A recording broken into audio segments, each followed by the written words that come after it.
آئی ہے، ہر چیز اتنی واضح تھی. شجرہ ملعونہ زمانے رسول میں، رسول خدا کے بعد اتنا واضح ہے کہ ہر شخص جانتا ہے کہ شجرہ ملعونہ سے مراد بنی امیہ ہے. ابن ابی الحدید معتزلی عالم اسلام کے ایک بہت بڑے مورخ اپنی شرح نہج البلاغہ کی 12ویں جلد کے اندر یہ ارشاد فرماتے ہیں، ایک روایت کو نقل فرماتے ہیں حضرت عمر سے، اور حضرت عمر یہ فرماتے ہیں واللہ یہ آیت جو سورہ اسراء کی 60ویں آیت ہے کہ جس میں خداوند عالم فرماتا ہے وما جعلنا الرؤيا التي اريناك الا فتنة للناس والشجرة الملعونة في القرآن، سورہ اسراء کی 60ویں آیت ابن ابی الحدید معتزلی شرح نہج البلاغہ کی 12ویں جلد کے اندر حضرت عمر سے اس روایت کو نقل کرتے ہیں کہ حضرت عمر فرماتے ہیں واللہ یہ آیت اس وقت نازل ہوئی کہ جس وقت رسول نے خواب میں یہ دیکھا تھا کہ رسول کے منبر پر کچھ بندر ناچ رہے ہیں، کچھ بندر کھیل رہے ہیں. جس خواب کو دیکھنے کے بعد رسول خدا اتنے فکر مند ہوئے تھے کہ خدا کی آیت نازل ہوئی تھی، اور پھر رسول نے سمجھایا تھا کہ یہ بندر کہ جو میرے منبر پر ناچیں گے یاد رکھو ان کا تعلق بنی امیہ سے. بنی امیہ، شجرہ ملعونہ یہ کوئی اجنبی باتیں نہیں تھیں زمانے رسول میں، یاد رکھیے گا. حتیٰ یہ عمر سعد تاریخ میں ملتا کہ باقاعدہ لوگ عمر سعد کو تانا دیا کرتے تھے یہ ہے قاتل سبط رسول، یہ ہے قاتل سبط رسول. اور جب عمر سعد امام حسین کی خدمت میں آیا، اس لیے کہ پہلے محبت کا دم بھرا کرتا تھا، فرزند رسول لوگ مجھے تانا دیتے ہیں، کیسے ہو سکتا ہے میں اور خدا نہ کردہ سبط رسول کا قاتل. حسین نے سر جھکا کے اتنا ہی فرمایا، ارشاد فرمایا سن عمر سعد، تجھے عراق کی تھوڑی سی گندم کے علاوہ کچھ اور تیرے حصے میں نہیں آئے گا. خاموش ہو گئے. تو یہ ساری باتیں کوئی ڈھکی چھپی باتیں نہیں ہیں.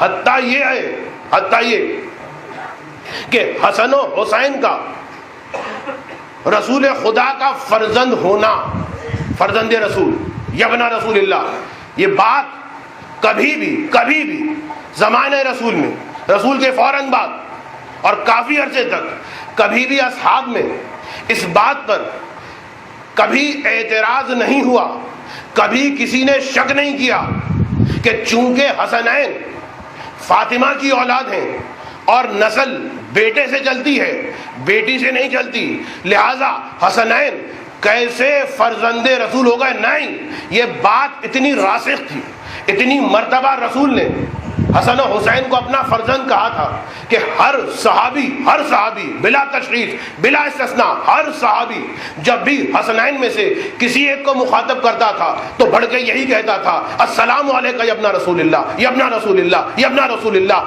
کسی صحابی نے آج تک اس مسئلے کو نہیں اٹھایا کہ حسنین اس لیے کہ رسول کی بیٹی کی اولاد ہے، لہذا چونکہ نسل بیٹے سے چلتی ہے بس یہ بیٹی کی اولاد ہیں تو چنانچہ یہ رسول کی اولاد کہلانے کے مستحق نہیں ہیں. کبھی کسی صحابی نے تاریخ اٹھا کے دیکھ لیجئے اس مسئلے کو نہیں اٹھایا.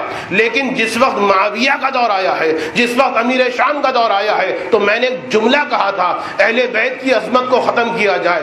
ساری زندگی امیر شام نے ہمیشہ حسن و حسین کو ان کی کنیت کے ساتھ بلایا، یا آقا حسن کو یہ کہہ کے بلایا یا ابا محمد، اور امام حسین کو یہ کہہ کے پکارا یا ابا عبداللہ. لیکن کبھی نہیں ملتا کہ امیر شام نے ان دونوں کو یبنا رسول اللہ کہہ کے پکارا، یبنا رسول اللہ کہہ کے پکارا ہو. اس لیے کہ کوشش یہ تھی ذہنوں میں یہ بات آ جائے کہ یہ فرزند رسول نہیں ہیں، یہ اولاد رسول نہیں ہیں. اور یہی وہ فکر تھی جو آگے چلی. تو ایک مرتبہ ہمارے اور آپ کے نوے امام محمد تقی علیہ الصلاۃ والسلام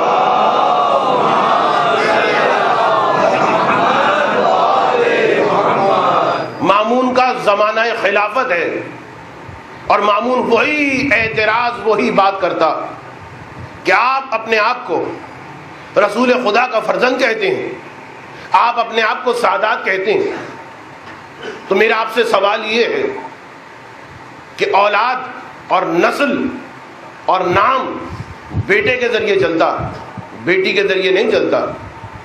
بھئی ایک آدمی اگر زیدی اور ایک آدمی اگر نقوی، تو اب اس کے بیٹے اور اس کی بیٹی کے درمیان نکاح ہو تو جن کا بیٹا ہے، اب جو اولاد ہوگی، نقوی کا بیٹا تھا تو اولاد زیدی نہیں کہلائے گی، نقوی کہلائے گی۔ زیدی کا بیٹا تھا، نقوی کی بیٹی تھی، تو اولاد زیدی کہلائے گی، نقوی نہیں کہلائے گی۔ کیوں؟ اس لیے کہ نسل، نام چلتا ہے بیٹے کے ذریعے سے۔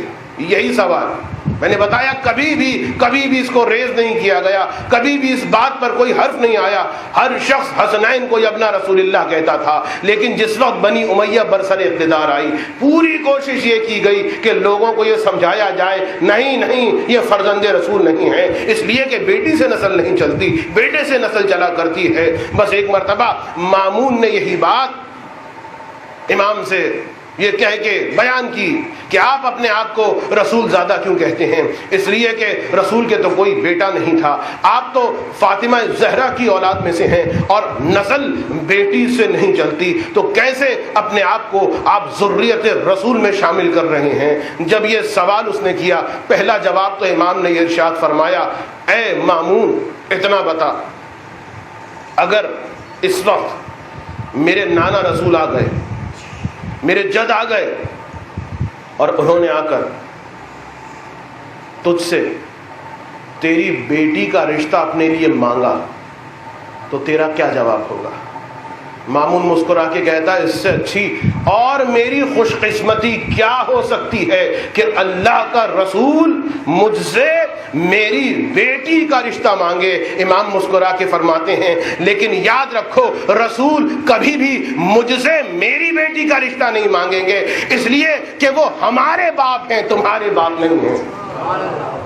اور پھر اس کے بعد یہ فرمایا، تم کہتے ہو بیٹی سے ذریت آگے نہیں بڑھتی، کیا تم نے قرآن کی وہ آیت نہیں پڑھی کہ جس میں خداوند عالم ارشاد فرماتا ہے، وَمِن ذُرِّيَّتِهِ دَاؤُودَ وَسُلَيْمَانَ وَأَيُّوبَ وَيُوسُفَ وَمُوسَى وَهَارُونَ وَكَذَلِكَ نَجْزِي الْمُحْسِنِينَ وَزَكَرِيَّا وَيَحْيَىٰ وَعِيسَىٰ وَإِلْيَاسَ کل من الصالحین۔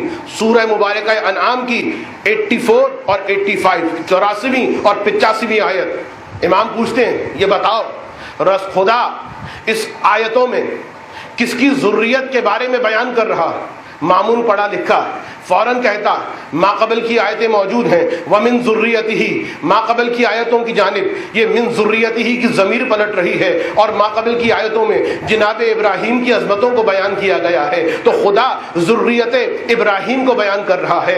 امام نے ارشاد فرمایا تو خدا من ذریتہ کے ذریعے سے ابراہیم کی اولاد، ابراہیم کی ذریت کے بارے میں تذکرہ کر رہا ہے۔ تو اب مجھے یہ بتاؤ، اسی خدا نے اسی آیت میں جب ذریت ابراہیم کا تذکرہ کیا تو جہاں پر داؤد کا ذکر ہے، جہاں پر سلیمان کا ذکر ہے، جہاں پر ایوب و یوسف کا ذکر ہے، جہاں پر موسیٰ و ہارون کا ذکر ہے، جہاں پر الیاس کا ذکر ہے، وہیں پر عیسیٰ کا بھی ذکر ہے۔ یہ بتاؤ عیسیٰ کا کوئی باپ تھا یا نہیں تھا؟ فوراً مامون کہتا ہے نہیں، عیسیٰ تو کلمۃ اللہ تھا، عیسیٰ تو معجزہ برحق خدا تھا، عیسیٰ وہ نبی تھا کہ جس کا باپ نہیں تھا، اس کی ماں جناب مریم تھی، ماں کے ذریعے سے وجود میں آیا ہے، عیسیٰ کا کوئی باپ نہیں تھا۔ تو اب جناب امام نے ارشاد فرمایا اتنا بتا کہ جب عیسیٰ کا کوئی باپ نہیں تھا تو عیسیٰ ابراہیم کی ذریت میں کیسے شامل ہو گیا؟